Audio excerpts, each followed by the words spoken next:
Thank you for visiting my site at projectation.com.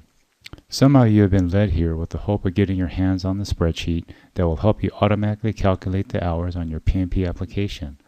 Luckily, you're at the right place, so let's get started. I took my PMP application back in 2007 and found myself quite stumped with trying to calculate the hours I worked on for each project that mapped to the sections on the application that was required by PMI. Furthermore, like many of you, I did not work on one project at a time, but worked on several simultaneously. This made it confusing for me to segment each project according to the neatly allocated processes outlined by PMI. I initially did it manually with pen and paper to get a sense of how to lay out each project based on the timelines I worked on them.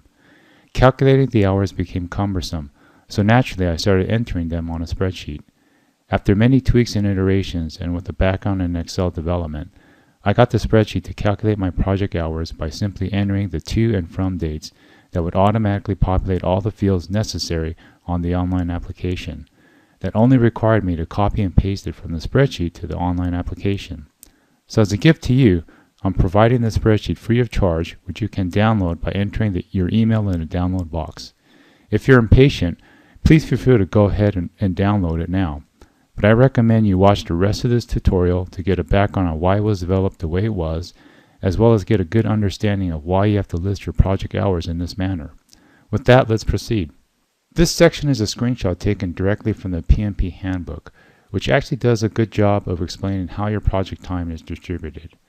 As you can see, the part that causes the most confusion for many is a section related to overlapping projects. If you read that section, it says, for each month in which you worked on multiple overlapping projects, you can only count the time spent on one of those projects towards fulfilling your eligibility requirements. But if you read it carefully as well as the rest of the sections, it is basically saying to treat the start of project 1 and the end of project 2 as your start and end point for that one series of projects. In other words, you could treat that as one project, and this is an important point to understand when we demo the spreadsheet. So no matter how many projects you have stacked in one series, treat the oldest start date as the beginning date and the latest end date as the end. Another important point to understand is how to distribute the hours for your projects. One way would be to try and think back to the hours you worked on your projects and to figure out how many percentages of each phase you worked on. You'd have to think things like, I may have worked 10% initiating, 25% in planning, etc. Or you can take the blueprint distribution PMI provides for you and map your hours to those phases. This section is another screenshot from the PMP handbook on how they distributed the questions based upon their 5 phases.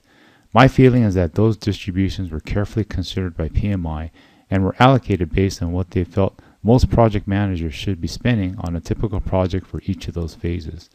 Since this is how they determined to allocate test questions for, I defaulted my spreadsheet based on that and leave it up to you if you just want to stick to the averages or manipulate them, which you are free to do on the spreadsheet. With the information we have now, we can proceed with a demo of the spreadsheet. But before we begin, and to keep the content and duration of the demo to a manageable level, we will work within the simplified scenario outlined in the Gantt chart you see in front of you. It rests on the following assumptions. 1, that you have worked in the same company for the last year working on simultaneous projects. 2, each project had a clear start date. 3, since the start date is set, that becomes the end date of the previous project. And finally, 4, you know from a rough estimation that these 3 projects will fulfill the 4,500 hours you need since you have a college degree. It's 7,500 if you don't have one. Working with this simplified model will demonstrate all the core features of the spreadsheet by showing how easy it is to simply enter the to date of your most recent project and to start working backwards until the spreadsheet tallies all your hours. From this, I will explain how the spreadsheet calculates the hours so you understand how to modify it to your exact experience, or you may decide you only need to enter the dates for your project and copy and paste the data to your online application directly. Whatever route you take, knowing how the spreadsheet calculates the hours that are mapped exactly to the application will assist you tremendously, saving you hours of manual calculations and revision. With all this preliminary information out of the way, let's go ahead and proceed with the demo. Okay, so we're going to now demo the spreadsheet.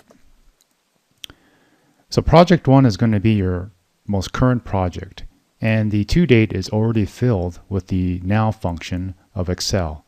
That will just simply insert the current date, because we're assuming that we're going to list all our projects to the most current date, which is, I'm assuming, is going to be today. Okay, so as we mentioned in the previous slide with the Gantt chart, we're going to list each project as having a 1-year duration. With that in mind, we're going to insert the date that is 1 year prior to the to date for this project, which is 9/11.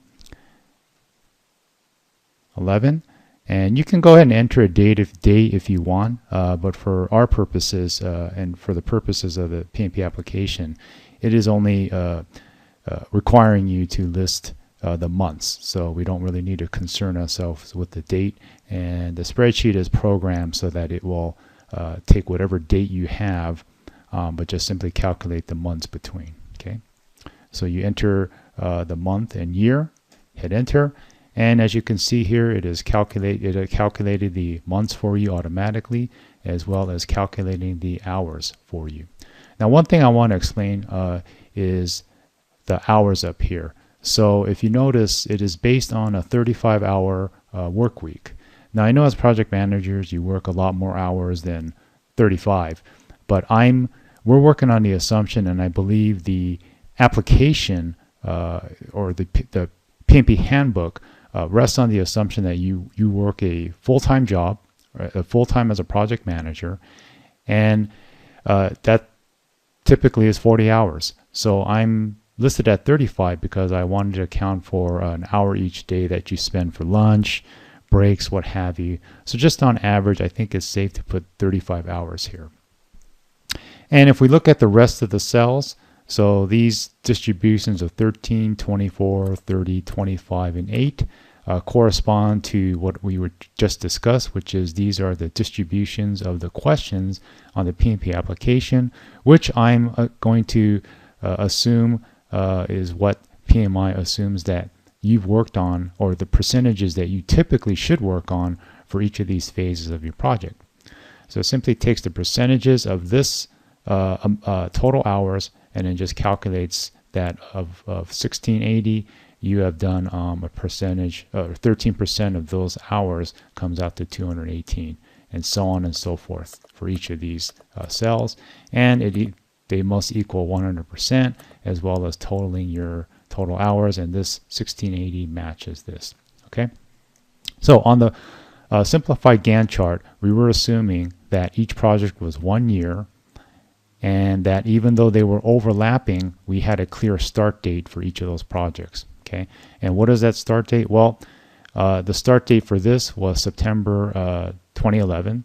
So the end date for the previous project is just simply the start date of the most current project. So that being the case, really all we need to do is we can either type in the current September of 2011 like this, or to make life even easier, we can just simply say this equals this the start date of the most current project. Okay, so that makes that September of 2011. Okay, so furthermore, we're going to say this project was 1 year as well. So we're going to enter September of 2010, which is 1 year prior to that date. And as you can see here, it calculated the hours, or the months and the hours, exactly the same as the previous project.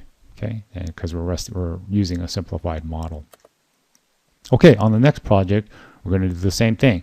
We're going to say the end date of project 3, even though it overlapped project 2 and maybe even project 1 as being the start date of project 2. So we'll do the same thing. We'll just simply say it equals the start date here, hit enter. Okay, and then since we're assuming that each project is 1 year, we're going to just say that this project started September of 2009. Okay.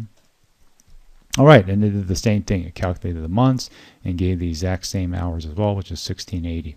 Now, I want you to see this portion of the spreadsheet. As you can see here, that the total tallied is now 5,040. So if you have a college degree, you're done. You've exceeded the 4,500 hours, and you no longer need to list any more projects. Okay. Now, the most important part of this spreadsheet is the detailed tab. So I want to take you over there.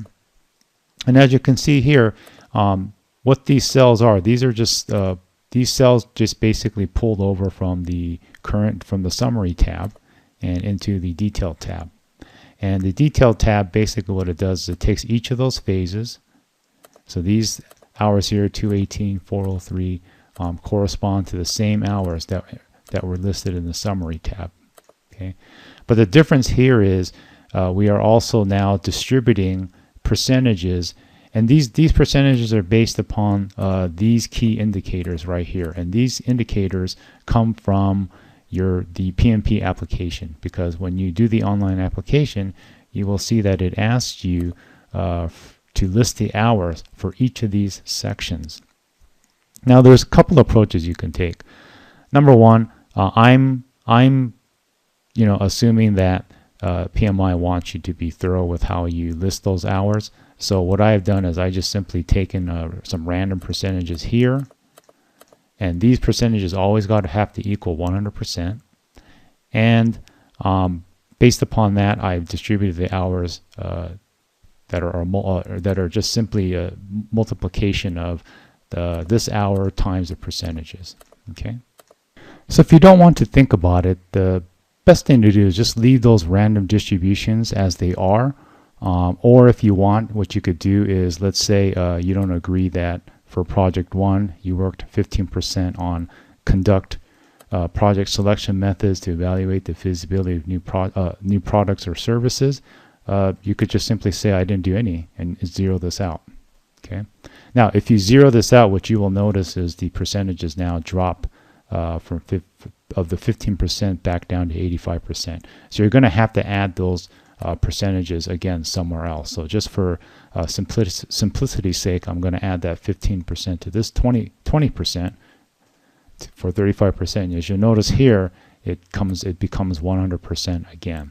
Okay, and it just simply recalculated the hours that were previously here of the 218 and redistributed it as well. Okay, so from this point on, what you could basically do is, if you're done, take each of these inputs that correspond to these sections in the application and do a copy and paste right into the online application, and you're done. Okay, and that's it. But some of you may feel that, because I know most of my projects I don't have much involvement in the initiation phase. Either you can zero out all these percentages, but if you do that, what happens is the rest of the other hours go below 80. So the easiest thing to do here is just simply to go here, make this 0 percentage points. Okay, so we just wiped out the 13%, but we got to add that 13% back. So let's say of that 13%, you believe all of it was done in planning. So let's just add 13 to 24, comes out to 37. As you can see here, the hours get recalculated as 622. We're still good because we're still at 100% of total, as well as the total hours 1680. So we go back to the detail tabs. What you will see now is all the hours for the initiation phase has gone away.